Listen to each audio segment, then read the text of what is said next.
روز دستای جوان پایین نشده بود که رعد و برق آوازش را در بیرون شنیدم.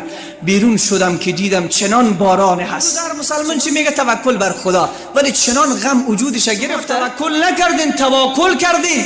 بعد فرمود حضرت عمر آسمان به شما طلا و نقره نمیبارد. من داخل خانقاه ذکر میکنم خدا همینجا غذای ما را میآورد. برو به اون بنده ام بگو اگر داخل اون غار بپوسی هم چیزی برای خوردن برای تو آورده نمیشود. ولی اگر از من و تو خواسته که کار بکن، دست داده، پا داده، چشم داده، حرکت داده، انرژی داده که تو باید کار بکن. یکی توکل هست، یکی تواکل هست. توکل ترک اسباب. برو بنشین، من داخل خانقاه ذکر میکنم خدا همینجا غذای ما را میآورد. این مرد در بنی اسرائیل داخل یک غار رفت، غار کو، همونجا عبادت میکرد. الله جل مجدوه به پیامبر گفت که برو به اون بنده ام بگو اگر داخل اون غار بپوسی هم چیزی برای خوردن برای تو آورده نمی شود. اگر داخل اون غار بپوسی چیزی برای تو آورده نمی شود. از غار بیرون شو که من غذای تو را به دست برادر تو گذاشتم. بیا داخل شهر زحمت بکش. پس عزیز من توکل این نیست که ما ترک اسباب بکنیم. نه من تداوی نمی کنم به خاطر که توکل بر الله دارم، نه کار نمی کنم توکل بر الله دارم. الله مهربان است، بدون شک مهربان است. ولی از من و تو خواسته که کار بکن، دست داده، پا داده، چشم داده، حرکت داده، انرژی داده که تو باید کار بکنی. بعد گفت به اون بنده بگو که از غار بیرون شود که اگر اونجا بپوسد هم چیزی برای خوردن پیدا نمی کنه.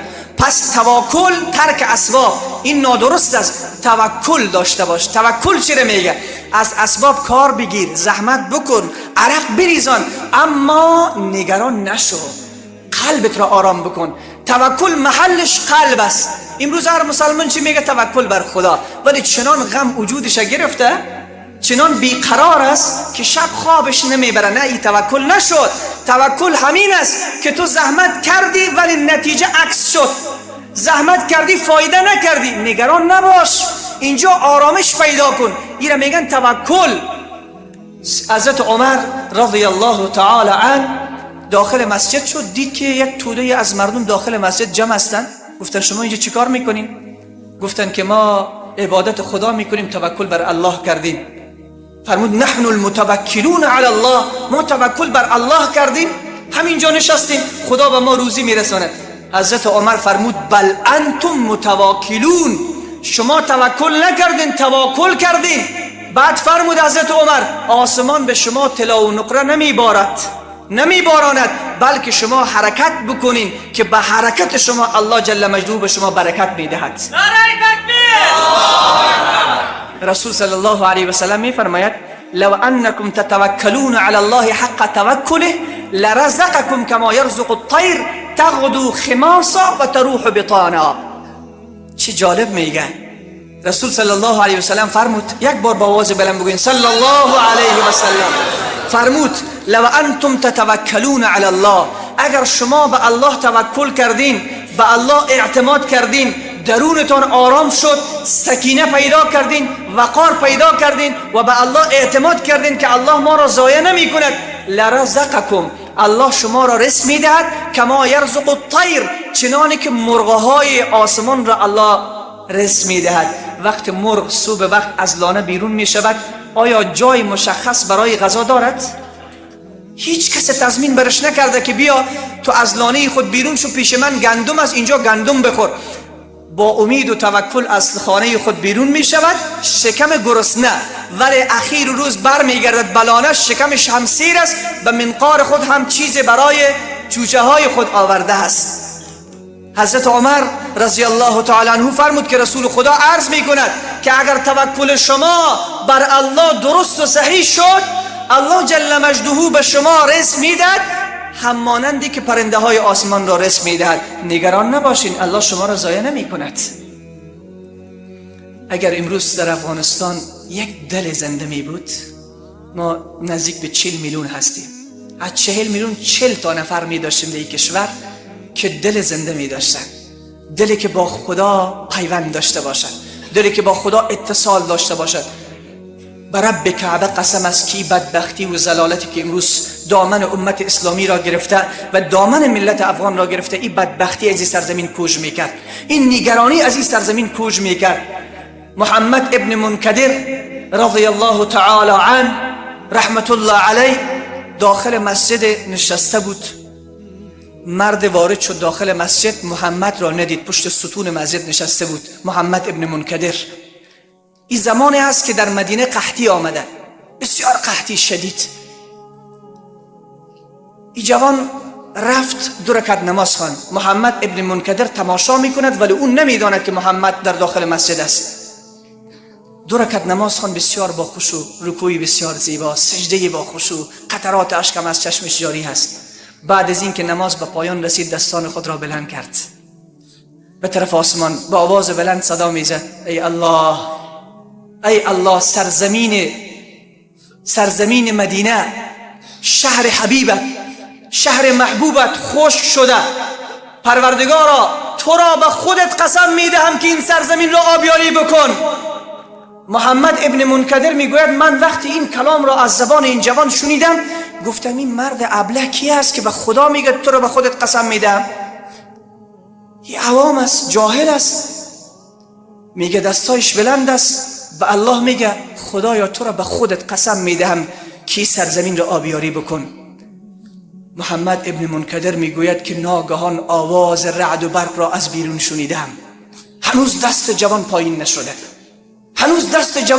نشده. من هفته قبل گفتم دعا کن، خسته نشو، از خدا بخوا، به جای میرسی که از مقام نیاز به مقام ناز میرسی. باز ناز بکن سر خدایت، هر چه میخواهی برات عطا میکنه. این جوان دیگه از مقام نیاز به مقام ناز رسیده، به الله میگوید سرزمین مدینه را آبیاری کن. پروردگارا به خدایی تو خودت را قسم میدهم این سرزمین را آبیاری بکن.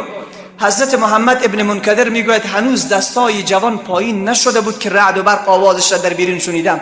بیرون شدم که دیدم چنان باران هست، چنان باران است که تمام سرزمین مدینه آبیاری شد.